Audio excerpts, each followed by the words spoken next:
Ladies and gentlemen, brothers and sisters, friends, enemies, and comrades, I hope you're doing well wherever you are. I just wanted to make a short video just to give my opinion, 2 cents, on the alleged, well, it's not alleged. I've heard that tomorrow, Friday, or whatever the case is, this weekend sometime, Raila Odinga will be holding a prayer rally or something, a prayer meeting at Bomas of Kenya.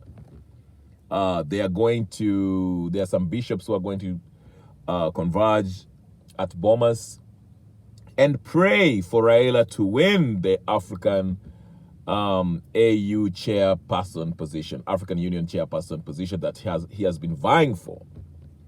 Now, anyway, I don't mean to laugh. I don't think it's funny. I had to just chuckle to that because personally, I feel it's ridiculous. I mean, number one, why would these people, whether it's the bishops or Raila himself or people around him or whoever, organize such a thing at Bomas, a prayer rally meeting, whatever you want to call it? Why make it public? Okay?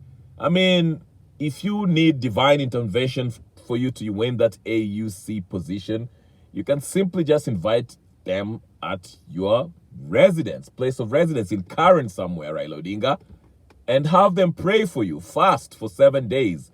I understand the voting will be happening on the 15th or 14th or whatever the case is, or 15th, the day after Valentine's Day, whatever the case is.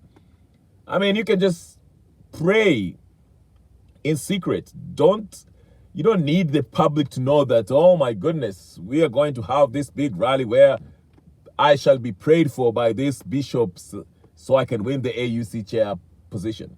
I mean, again, I've always said this. Raila likes to be in the mix. He wants his name to be making rounds in the news. He wants to stay relevant, okay? He wants to stay relevant because if you look at the news for the past, I mean, since the last time, when was the last time we had Raila Odinga speak or make headlines? It was when we had that AU debate, right? Which is what? It happened in somewhere in December 13th-ish, okay? So what was the other major news that Raila was involved in? None. I'm talking about something major that Raila Odinga's name was, came up to news. None. So here he is. He calls a he didn't call a press conference, but they're making an announcement that they're going to Bomas. People should go to Bomas. Meet up. Let's meet up there and pray. Let's watch Raila Odinga being blessed. His hands, the bishops put hands on him so he can win the AUC chairperson. This is just a publicity stunt, a poor PR stunt to actually keep the name of Raila Odinga relevant, because it's been almost 2 months without anybody really caring about him. That's why I'm saying Raila cannot. Just listen.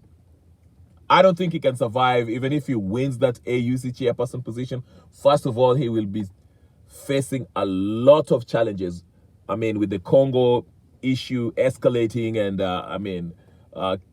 Kagame talking about, not bucolic, but the pugilistic language that Kagame is using towards Ramaphosa, and Julius Malema also responding. I mean, this whole Congo thing is going to be a mess. And the M23 want to march to Kinshasa to take over the whole Congo, basically. And also Felix Tshisekedi, whatever, is trying to put together an army and help from outside to come help fight the M23. Whoever is going to be the AUC chairperson will have serious work cut out for him, okay? So that's why I'm saying I don't think, given Raila Odinga's diplomatic CV, resume, his resume does not have a lot of diplomatic history, okay? And that's why I'm saying the Eritrean guy will be best suited to take the job. I don't know if the heads of states of Africa will feel the same. my suspicion is they are probably going to lean towards the Eritrean president.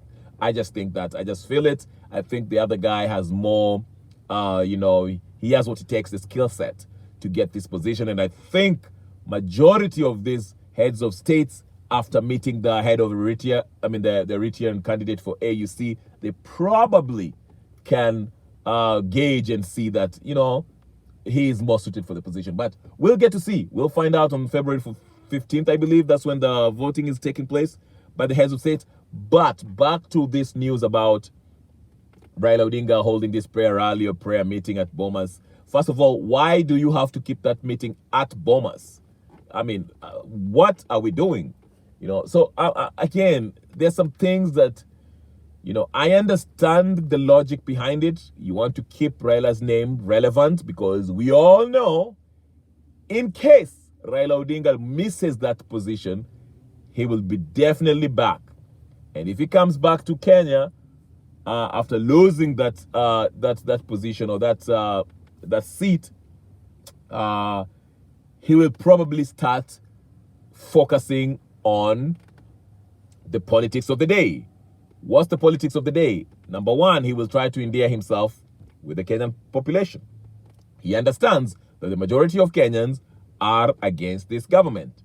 So he'll probably join the bandwagon in criticizing Ruto's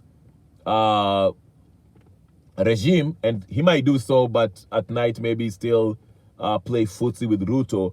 But I expect Raila Odinga, once he loses his seat, he will come back and try to play the opposition, reclaim his position, because he will understand that he will have a play or a part to play in the 2027 election, if we are to have elections in 2027, okay? Because like I said, Kenya is a very volatile, politically, we are a volatile nation, especially with this president. So we don't know what might happen. Maybe the Gen Zs might be planning something before 2027. Maybe, you never know. You just never know. And all this stuff that's going on about IBC and stuff. So we don't know what might happen. Or Raila might come back and start, like I usually say, he'll probably not break ranks with Ruto. I think what he will do if he loses the AU seat, he will push for that NADCO now, for it to be the next step, which was to go for a referendum. And again, these guys are doing the same thing that happened 2 years into Kibaki's first term. Remember that? I always draw some parallels between Ruto's regime and Kibaki regime. I'm not talking about the economic advancement or improvement or whatever, or lack thereof. I'm just talking about how similar it is. Kibaki got into, I think it was it 20 years ago? Kibaki got into power, won the election in 2002, and 2 years into his presidency, he was very unpopular after the MOU that he signed with NAC or whatever the case is, they all broke away from him and he has to restructure the government or his cabinet. And we had a referendum shortly after that, which led to a constitutional change. Later on down the line, 2007, after he lost, and there was post-election violence. Now, fast forward 20 years later, here is Ruto winning in 2022 elections. Some people still felt some type of way about that defeat. I mean, that's the victory. Then guess what? 2 years into his presidency, just like Kibaki, here we were talking about a possible, he's facing a lot of, 2 years into his presidency, he's facing a lot of pressure from the ground because people are not happy about his administration. And there's talk of possibly changing the constitution, okay? And that's where the NADCO comes in. All the recommendations that came from NADCO, part of it was a change in the constitution, okay? So that's why I say that those are the similarities between Ruto's regime, presidency, and Kibaki, okay? 2 years into his presidency, just like Kibaki, there's talks. He's very unpopular, just like Kibaki, very unpopular, and people are talking about possible change of the constitution. So we are facing an election 2027, okay, which is now what, three years down the line of 2 years down the line, okay? And God forbid, I hope we don't face another post-election violence just like 2007.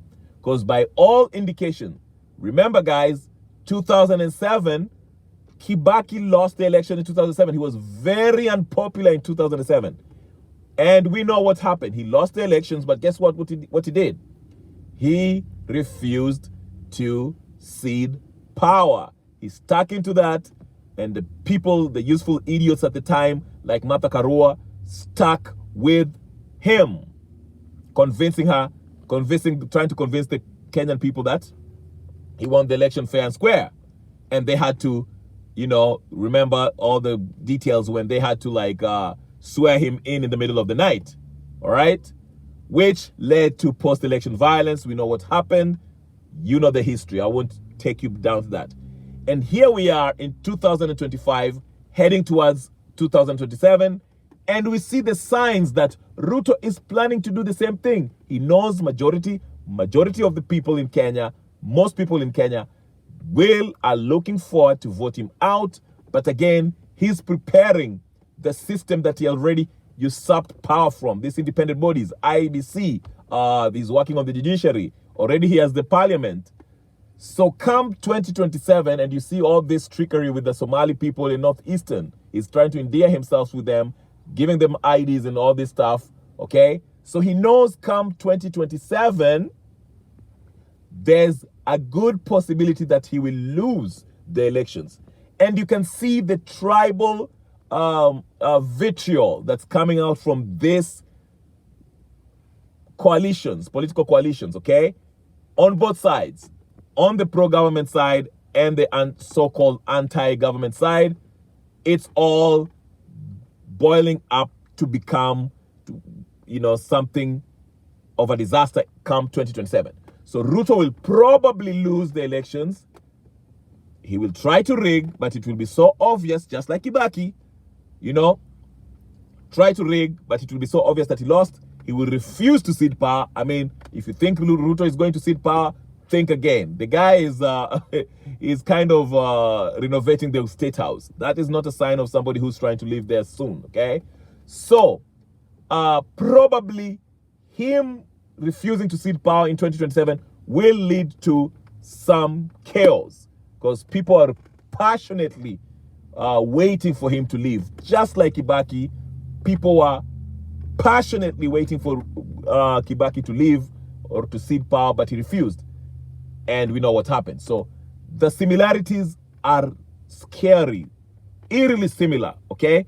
That's why I say whatever. But anyway, not to make it about Ruto, I'm just going back to what I wanted to talk about, and it's this prayer meeting by Raila Odinga, which I don't see the need of him having the whole thing. The only reason I can come think of is to maintain Raila's name, to keep it relevant, because nobody has been talking about Raila in the past probably 2 months or something like that. Nobody cares about what is going on with him. I mean, he's talking about AU. He's not the main character that people are discussing, okay? So they are trying to create these events again to make Raila relevant. Remember when the Gen Z took over and Gen Z were like in the centerpiece of everything? Raila came up and gave a bizarre press conference talking about money to be dispersed in the counties and all this nonsense that nobody really cared about, because the focus then was Gen Z. But he came out with a very bizarre press conference, again, to keep his name out there. That's what I'm trying to say in summation, ladies and gentlemen. I'm just saying Raila Odinga cannot live without attention. He loves attention. He loves it. And Ruto figured it out. That's why he gave him this position. He probably knows that he's going to lose, but he's going to give him a budget, fly around Africa, red carpet, greeting African leaders, going here and there, hoping, traversing through African continent, shaking hands with with heads of states, getting that VIP treatment, red carpet, being treated like a king, basically. He needs that. That's what he loves. He loves the trappings of power. That's why I'm telling you, he needs that. And he also needs the constant claptrap, people clapping for him. Yes, Baba, Baba, Baba. Yeah, the father of the nation or whatever. He loves that. That's the thing that he loves. So that's why you see when he goes 2 months without his name being the main subject of discussion in the country, he'll come up with something, an event where people will talk about him so he can have the limelight. He loves that. And he'll wear a fancy suit, come out there dressed up, whatever the case is. So that's what it is about right here with Raila Odinga. So tomorrow we'll see. I think the event is supposed to be happening tomorrow in Bomas, and we'll see how it goes, okay? Anyway, I want to keep this video short. Please like this video, comment, subscribe to my channel. It's all about Kenyan politics or any wild news that happens to be related to Kenyan politics, as we discussed USA aid this past week, sorry. So yes, subscribe, like, share, comment, and guys, I'll catch you in the next video or the next live that I'll be having. Thank you so much. I'll talk to you later. My name is Kenyan Revolutionary. Peace and blessings, and be safe. Bye.